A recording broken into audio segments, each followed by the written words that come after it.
Friends, so today I'll be telling you how to prepare skeleton arguments before the court. So first of all, you have to put the court's name in the name of the court. Then you have to put case or claim number. Then you have to put between respondent and the petitioner respondent's name. Then you have to put your for whom are you making the skeleton argument, like the position of the position of your client, the petition or the respondent. Then you have to make an introduction. In the introduction, you have to put the order details. Then you have to put the grounds of the orders for against which you are making your submissions.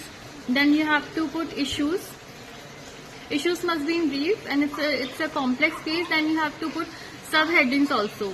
And in the facts, you have to put facts in brief, not so much in detail.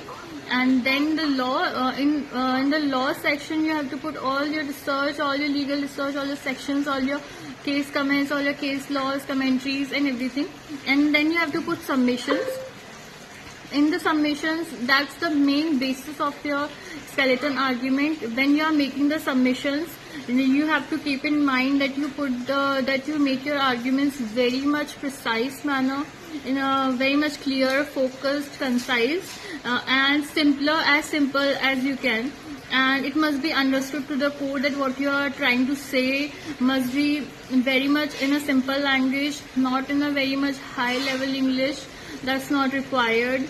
Then you have to put your arguments, what you want to speak before the court. Then you have to put conclusions. In the conclusions, you have to prepare what the relief you are seeking before the court.